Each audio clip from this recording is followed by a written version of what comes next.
লেখাপড়া শিখেছে।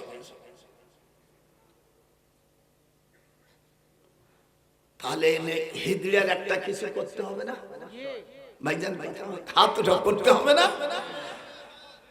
পুরুষ হলি কয়খান? তোরা যারা বসিস তোকে তো দেখতে তোরা তো আশা খাই না। যখন কয়খান পুরুষ হলে কয়খান, মাইয়া লোক কয়খান, হিজড়ে হলে কয়খান? নাই, শূন্য। ইমাম আবু হানিফা রাহমাতুল্লাহ আলাইহি, ইমাম আজম আবু হানিফা রাহমাতুল্লাহ আলাইহি আমাদের মাযহাবের ইমাম। উনি 6 লক্ষ হাদিসের হাফেজ ছিলেন। আল্লাহু আকবার বলবেন না? তো ওনার উস্তাদ সুলাইমান, নাম কি? সুলাইমান ওনার উস্তাদ।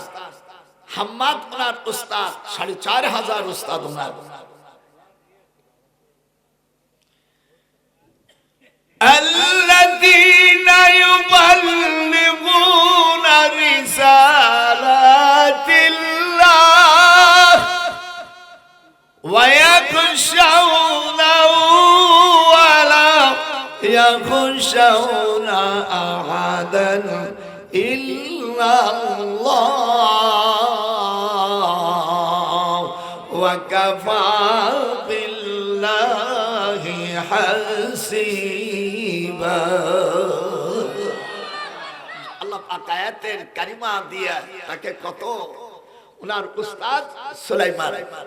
বুখারী শরীফের ওনার উস্তাদ একজন তাবী, একজন সাহাবী, আর একজন উনি বলতেছে নোমান, আমাদের ইমাম আবু হানিফার নাম নোমান ইবনে সাবিত। তো উনাকে বলছে জানলে কাজ হয়ে গেছে, আমি হলো কালো, জম্মের কালা, মানে কালারা সীমা নাই। আর উনি যে বিয়ে করছে, যেহেতু উনি কাবা শরীফের ইমাম, বিয়ে দেশে এক সুফি মানুষের মাইয়া, সজল সরল মানুষ মাইয়ে দিয়ে দেশে, কিন্তু ওই স্বামীর সাথে একটা বুঝেন, এই জন্য যারা বিয়ে করবেন কালা ধলা মেয়েরে বিয়ে করেন না। হতে পারে বাচ্চা কাচ্চা, কোরআন দিয়ে বলছি জীবনে ওই মহিলা অন্তর দিয়ে তোমারে ভালোবাসবে না, কালা কালা কালি হবে। যে সকল মা বোনেরা আছো পরে বিবাহ সময় এই প্রস্তাব দেওয়া মুস্তাহাব, সূরা নিসা থেকে সরাসরি রিলে করে শোনানো হচ্ছে। আপনি যেমন ওই রূপম টাকা জ্বালায় আত্মীয় স্বজন খালাতো বোন দিয়ে দিলে জন্মের কালিয়ে নারী তোর কিসের হয় বাহাদুরি, আমরা যদি বিয়া না করি। হাত উঠায়, ও নারী তোর কিসের হয় বাহাদুরি, আমরা যদি বিয়া না করি। কিরম লাগলো? আজকে দেব জন্মের দেওয়া। হযরত ইমাম আবু হানিফা মনে আছে না? ওনার উস্তাদ সুলাইমান, সুলাইমান ইবনে মেহরান, বুখারী শরীফের মধ্যে ওনার 45টি হাদিস আছে। ইমাম আবু হানিফা রাহমাতুল্লাহ আলাইহি বলেন, হুজুর কান্তিছেন কেন? বলো বাবা, তুমি তো একজন আমার ছাত্র, জামানার ইমাম, আমার সাথে তুমি হাদিস পড়েছো, কিন্তু আল্লাহ তোমাকে যে ইলম দিয়েছে ওই ইলম তো আমার নাই। বলে হুজুর ঘটনাটা কি? বলে তোমার উস্তাদ আম্মাজি আমাকে এমন একটা কথা বলেছে, আর আমি তাকে বলেছিলাম, মানে ওনার উস্তাদ সুলাইমান ইবনে মেহরান, উনি বলেন যদি সন্ধ্যা পর্যন্ত তুমি ফজরের আজান পর্যন্ত কথা না বলো তাহলে তুমি তালাক হয়ে যাবে। অনেক পুরুষের মতো রাগ, কথা বল না, ঘুমায় না, এরকম রাগি আছে না, কথাই কথা তালাক দিয়ে দেয়। হ্যাঁ মুস্তাফা, হ্যাঁ তুই তো চাকরি করিস একটু,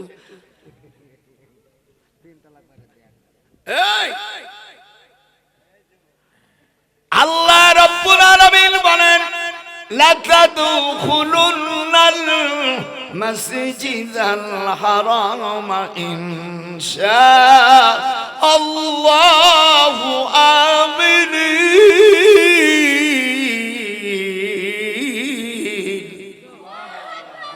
আমি গানে যাচ্ছি আর ওটা আসতে করো আল্লাহর কোরআনের তোর দুশমন লিখে মুহাম্মাদুর রাসূলুল্লাহ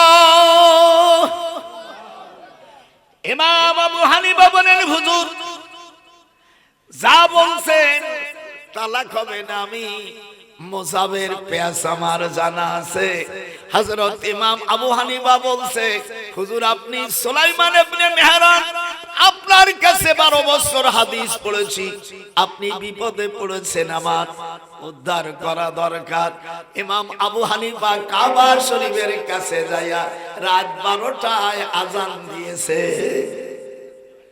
ওনার স্ত্রী মনে করছে যে হজর পর্যন্ত যদি আমি কথা না বলি এর আগে কথা বললে আমি তালাক হব না আর এরপর আযানের পরে হব না সাথে সাথে ইমাম আবু হানিফা রাহমাতুল্লাহ আলাইহি বলছে আম্মা ফজরের নামাজের ওয়াক্ত হয় নাই আমি এমনি আযান দিয়ে দিছি তখন স্ত্রী কইছে আমি গেলাম সবকিছু চলে যাইয়া তালাক তো পড়ে গেছে ইমাম আবু হানিফা বলছে আম্মা তালাক হয় নাই ফজরের সময় হয় নাই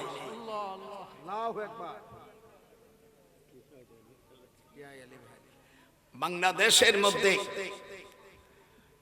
সিনহা বাংলাদেশের সুপ্রিম কোর্টের প্রধান বিচারপতি ছিলেন সিনহার বড় ভাই তিরানজাত সিনহা আমার ছোট ভাই সেনাবাহিনী অফিসার ওস ক্লাসমেট বাংলাদেশে আগেকার সরকারের সময় ফতুয়া নিষেধ হলো কাফিলাতুদ্দিন বাংলাদেশের গোটা কয়েকজন বড় আলেম আছে তার মধ্যে কাফিলাতুদ্দিন সরকার উনি সাবেক শারসিনা মাদ্রাসার মুহাদ্দিস ছিলেন বড় আলেম ডক্টর ইনায়েতুল্লাহ আব্বাসী যেরকম আল্লাহু আকবার আমি তখন হিন্দুস্তানে বসিরহাটে আল্লামা রুহুল আমিন সাহেব রাহমাতুল্লাহ আলাইহির পোতা শরফুল আমিন আপনি চেনেন শরফুল আমিন আমি ওখানে কলকাতা আলিয়া মাদ্রাসায় আমার সভা তালতলা আমাকে ডাকলো সিনহা যে মাওলানা সাহেব সিনহার পাশে যে 3 নম্বর বিচারপতি ইমদাদুল হক উনি আমার গোপালগঞ্জের বাড়ি আমাকে টেলিফোন করলো ভাইজান আপনার দরকার ফতুয়া নিষেধ হচ্ছে আপনি ছাড়া এখানে মুভ হবে না আমি বললাম আমি যাওয়ার আগে কাফিলউদ্দিন সরকারকে রাখেন আমি আসতেছি আসার পরে আমাকে জিজ্ঞেস করছে বাবা একটু থাক শোন এইগুলো ওয়াজাইয়ে রাত ভরে গল্প করতে পারি সেদিনকে একজন ওয়াজের মধ্যে বলছে স্ত্রীকে তুমি যে আমাকে এত ভালোবাসো মনে হয় তোমার মা কই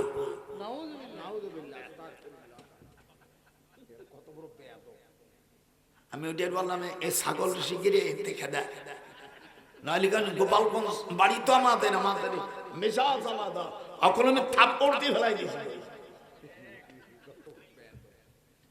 আমি ঢাকা এয়ারপোর্টে নামার পরে আমার জামাই খসরুর সেনাবাহিনী অফিসার আমার চাচাতো ভাই মেজর জেনারেল আর বললাম তুই আমাকে শিগগিরা হাইকোর্টে আমাকে পৌঁছে দে আমি নিজেই মুভ করব যেহেতু আমার সাবজেক্ট আইন ও বিচার আমার এই বইটার একটা পার্ট এই মোস্তফার এখানে ও বইটা 360 পাতা যেরকম কত 360 পাতা এখানে ছাপাই নেই বাইক গল্প করে আর 360 পাতা আপনার এই বইটা নেবেন শেষে পৃথিবী কোরআন দিয়ে যে রাষ্ট্র চালায় এইগুলো সব ইংলিশ মিডিয়ামে ভাইও যদি নেন পরে আমার ছেলের কাছে পিডিএফ দিবানি 18 খণ্ড বই প্রত্যেকটা খণ্ড 360 পাতা সব ইংলিশ মিডিয়ামে লিখেছি ওটা বাংলা লেখিনি এই জন্য যে আলেমদের দাম দেবে না ওরা জানে যেন মোল্লা ওরা আমি ইমামতি করে খায়।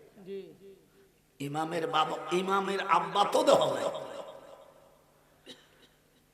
ঢাকা সুপ্রিম কোর্টে হাজির হওয়ার পরে উনি আমাকে বলল, হুজুর এই যে হটিস ফতুয়া, এটি টাকা অস্ত শোনে, আসল তো জিনিস শোনো না। আমাকে জিজ্ঞেস করছে হটিস ফতুয়া, ফতুয়া কি? আমি বললাম ফতুয়া কি? ইমাম আবু হানিফা রাহমাতুল্লাহ আলাইহি বাদশা মনসুর খলিফার স্ত্রী, যে ওনাকে ছেলে দিয়েছে, বড় একটা লাল আপেল, উপরে লাল, এই আপেলটা শুধু ইমাম আবু হানিফার কাছে পাঠাইছে, কিছু বলে নেই, খালি পাঠাই দিয়েছে এক কানসুরি দিয়া। এই যে ইমাম আবু হানিফা কোনো কথা না বলিয়া ওই আপেলটারে দুই ভাগ করিয়া কাগজ দিয়ে পাঠাই দিয়েছে। মনসুর খলিফা বলল যে আপনাকে এই আপেলটা দেশে ফতুয়া জানার জন্য আপনি কিছু লেখলেন না, খালি কাটিয়ে দিলেন কেন? বলে আপনার স্ত্রী আমাকে লাল আপেলটা দেশে, মেয়েদের মাসিক হলে লাল থাকে, আর আমি ওই খালি কাটিয়ে দিলাম যে ওই লালটা যখন সাদা হয়ে যায় তখন মেয়েরা পরিষ্কার হয়ে যায়। হাত উঠান। দিস ইজ ফতুয়া। সিনহা আমাকে চেয়ারের থেকে উঠে বুকের মধ্যে জড়ায়ে ধরে আমাকে বলছে, নজরুল ভাই একে বলে ফতুয়া। আমলে ফতুয়া এরকম, আল্লাহ পাক কোরআন পাকের মধ্যে বলছে, হুররিমাত আলাইকুম উম্মাহাতুকুম আবানাত, তোমাদের মা এবং কন্যাকে বিয়ে করা হারাম, দাদিকে বিয়ের কথা হারাম বলে নেই, এবং নিজের পত্নীকে বিয়ে করার কথা আল্লাহ হারাম করে নেই। কিন্তু এই আয়াতের মাধ্যমে ইজমা কিয়াস করে নাতি পুতি দাদিকে বিয়ে করা হারাম করা হয়েছে। কোরআনের মধ্যে ডাইরেক্ট দাদির কথা উল্লেখ নাই, কোরআনের মধ্যে আছে তোমার কন্যা এবং মাকে বিয়ে করা হারাম। হুররিমাত আলাইকুম উম্মাহাতুকুম ওয়া বানাতুকুম। আমার কথা কি বুঝতেছেন? এগুলো লেখাপড়া শেখা জানে। আমি যেখানে যাচ্ছিলাম সেখানে চলে যাই। ইমাম আবু হানিফা রাহমাতুল্লাহ আলাইহি ওনার উস্তাদ এই সুলাইমান ইবনে মেহরান, নামটা বলেন, সুলাইমান ইবনে, বুখারী শরীফের কোন মুহাদ্দিস যদি থাকো ভালো জানা শোনা, 55টা হাদিস আছে ওনার। বুখারী শরীফের মধ্যে 6772টা হাদিস আছে, অধ্যায় আছে 182টা। আপনাদের কোরআন হাতে রেখে বলছে, আল্লাহর কোরআন সে বলছি আমার প্রত্যেকটা অধ্যায়ের হাদিস মুখস্থ আছে। আমার বুখারী মুসলিম দিয়া সর্বমোট এখনো 22800 হাদিস আমার মুখস্থ আছে। যে কোনো জায়গা থেকে জিজ্ঞেস কর। আলেম দেখছ বাংলাদেশে শুধু আমি ব্যক্তি, আমি কান ধরে বলছি আমি বড় আলেম না, কিন্তু আশরাফ আলী থানভীর কাছে আমি হাদিস পড়েছি। আমার এই 98-99 বছর আমার উস্তাদ আল্লামা আশরাফ আলী থানভীর কাছে বাংলাদেশে আর ওনার কোন ছাত্র নাই, শুধু আহমদ শফি ভাইজান ছিলেন হাটহাজারী মাদ্রাসার, উনি মারা গেছে, এখন আমি এই গুনাহগার বেঁচে আছি। আশরাফ আলী থানভীর কাছে আমি পড়েছি ইবনে মাজাহ। আল্লামা হুসাইন আহমদ মাদানির কাছে আমি বুখারী জিলদ আউয়াল পড়েছি। আনোয়ার শাহ কাশ্মীর কাছে কোরআন হাতে রেখে আমি বলছি আমি পড়েছি জিলদে সানি। আল্লামা দুই ভাগ, একজন হলো আল্লামা হুসাইন আহমদ মাদানি আর একজন হলো হযরতে আনোয়ার শাহ কাশ্মীরি। পৃথিবীর মধ্যে ওই যুগে যদি 10 জন আলেম সারা পৃথিবী, তার মধ্যে এই দুইজন ছিলেন যিনি আল্লাহ রাসূলকে 1000 বার স্বপ্ন দেখেছেন, তিনি হলো আল্লামা আশরাফ আলী থানভী রাহমাতুল্লাহ আলাইহি। আর তুমি দেখবা কা মিথ্যে কথা কও, দুনিয়ার মধ্যে 100টার মধ্যে 50টা সুদ খাও, ঘুষ খাও। কোন মুসলমান, কোন কাফের মুশরিক বেধর্মীদের প্রশংসা করা আল্লাহ হারাম করে দিয়েছে। লা ইউহিব্বুল্লাহুল জাহরা বিসু, 6 পারার প্রথম আয়াতেই নিষেধ করেছে। এরা একটু স্বার্থের জন্য, এই যে আমার হাত দাও, বড় দা কেমন আছে? আমার চমক দাদা, কার্তিক দাদা। ওরে শালার বেটা শালা, তুই আর একটা ফেরের বাচ্চা। আল্লাহ কোরআন পাকের মধ্যে সূরা মায়েদার ভিতরে, সূরা মায়েদার 51 নম্বর আয়াতে আল্লাহ বলেন, ইয়া আইয়ুহাল্লাযীনা আমানু লা ইয়াত্তাখিযু, তোমরা যারা ঈমান এনেছো, ইহুদি, খ্রিস্টান, মুশরিক, দাদা বাবু যারা আছে এদেরকে তোমরা যদি ভালোবাসো, আল্লাহ বলেন তাহলে তোমরাও ইহুদি খ্রিস্টান। হাত উঠান জোরে বলেন আল্লাহু আকবার। কোরআন শরীফের ভিতরে সূরা আল ইমরানের 64 নম্বর আয়াতে বলেন, কুল ইয়া আহলাল কিতাব, এ আহলে কিতাবরা তোমরা আসো, আর যদি তোমরা আল্লাহর বিধান কিছু মানবার কিছু মানবা না, তাহলে তোমরা বলো আমরা মুসলমান না। হযরত ইব্রাহিম আলাইহিস সালাম বলেন, তোমরা সাক্ষী থাকো আমরা মুসলমান।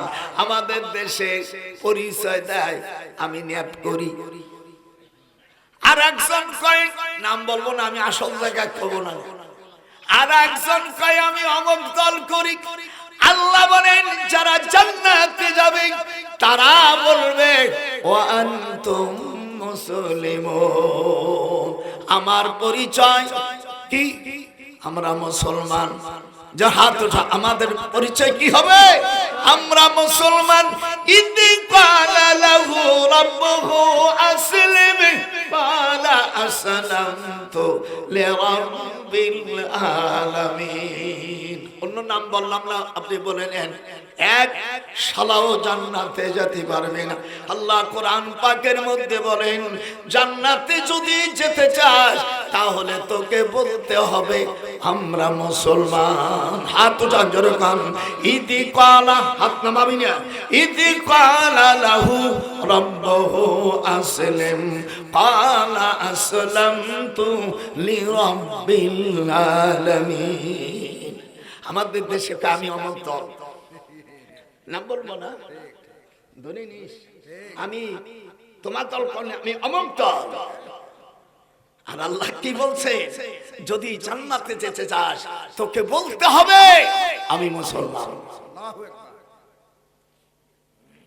কোরআনের তাফসীর আজকে দিয়ে দিলাম। মিডিয়া কোন দল বলে পরিচয় থাকবে না, দল আমি মুসলিম। আর আমার শরিয়া বিধান যদি না মানে সঙ্গে সঙ্গে সে কাফের হয়ে যায়, তার স্ত্রী তালাক হয়ে যায়। শরিয়া হুকুম মানতে হবে। হাত উঠান। শরিয়ার হুকুমের প্রথম হুকুম কি? সাদুকাতিহিন্না নিহিলাতান ফাইন তিবনা লাকুম। উলামা ভাইরা যারা এখানে আছেন, সূরা নিসার 4 নম্বর আয়াতে বলেন, তুমি যখন বিয়ে করবে, মুস্তাফা ঘুমাস না, যখন তুমি বিয়ে করবা মহরানা নগদ দিতে হবে। যারা বাকি দেছো গুনাহগার হইছো, আল্লাহ কোরআনে বলেন তামাসসুহুন্না ফামালাকুম, মহরানা না দিয়া বোর কোন অঙ্গে হাত দেওয়া যাবে না।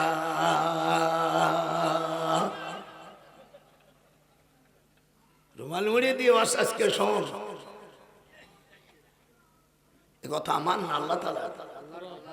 সাদুকাতিহিন্না নিহিলাতান, এই যে কোরআনের বঙ্গানুবাদ আছে আপনারা দেখেন, আল্লাহ বলছেন তুমি বিবাহ যখন করবে নগদ তোমার পেইড করতে হবে।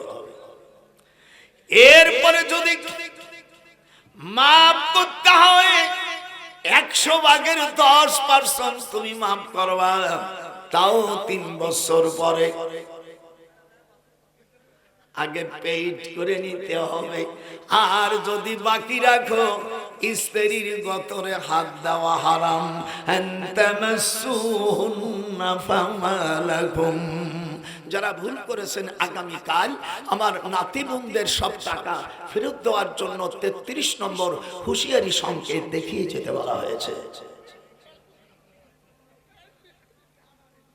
হজ করো আর ইসলামী আন্দোলন করো আর আওয়ামী লীগ করো আর বিএনপি করো আর জামাত করো আর লাঙ্গল করো, গোলাপ ফুল করো আর পাখা করো আর দাড়িওয়ালা করো, আল্লাহর কোরআন কোন বাবার বিটা নাই এটাকে অক্ষ, স্ত্রীর মহারণায় নগদ না বাকি, কথা কথা আল্লাহ বলছে তুমি যা পারো তাই দাও। এই আমি আমার বিয়ের সময় তো দাদির মোটে 25 টাকা দিয়ে বিয়ে করছি, মোটে 25 টাকা দিয়ে বিয়ে করছি, 19টা সন্তান হয়েছে। আর আমার ফকিরি বেটা ফকির পারে না, 5,000 টাকা দিদি 30,22,625 টাকা 29 পয়সা। ওই বাটার দোকানে ডাকে মাছ ডাকে, আমাদের দেশে মাছ বিক্রির সময় কয় 130 আর একজন 135 দাম বাড়ায়। আমি একদিন গেছি শালা কি কারবার, আমার পুকুরের কিছু মাছ 40 মণ মাছ দুটো পুকুরের থেকে নিয়ে গেছি, এনে ওই কয় না আমি তো কতি বেনি না, আমি আমার এক পরিচিত লোক এ কি কয় হুজুর আপনার দামই কয়ে দিছি, তো কম ওই এনে কি করতে মানে একটু দাম বাড়াতেই শুনলো। তা তুমি যে বিয়ে করছো এগুলো সন্তান হালাল করা দরকার না? আল্লাহ কোরআন পাকের মধ্যে বলছে মহারানা দেওয়া হারাম, স্ত্রীকে মহারানা দিতে হবে স্ত্রীর পক্ষ থেকে একটা সাদা একটা লাল সুতো নেওয়া, যদি হয় তাহলে ওই মহিলার হায়েজের রক্ত যা হারাম তার চাইতে বেশি হারাম হয়ে যাবে। হাত উঠা যারা বুড়ো হয়েছে যারা মহারানা আছে, সময় দিলাম তোদের 140 ঘন্টা, আগামীকাল আমার নাতিবোর সব টাকা থেকে সব নাতি ওর আমার খুশি হয়ে গেছে, দাদা ঠিকই কইছিস, এই শালার মূল্য আমার নামে কিচ্ছু লিখে দেয় না।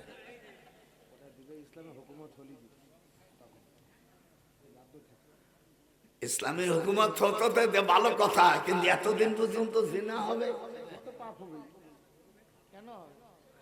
এইগুলো জানা দরকার ছিল না ভাইজান, এটা হাত জানা দরকার।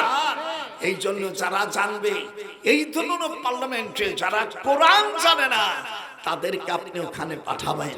উনি তো কিছু কোরআন হাতে রেখে বলছি, বাংলাদেশ 1971 সালে দেশটাকে আমরা স্বাধীন করেছি। এই এরপরে পার্লামেন্টে যত রাজা বাদশা আসছে সবই তো মুসলমান, কিন্তু আজ পর্যন্ত পার্লামেন্টে এই পর্যন্ত বিল আসেনি, নামাজের বিলটা। দোয়া করেন আল্লাহর সামনে যেন যারাই যাবেন তারা যেন নামাজের বিল প্রতিষ্ঠিত করে, যেরকম আল্লাহু আকবার।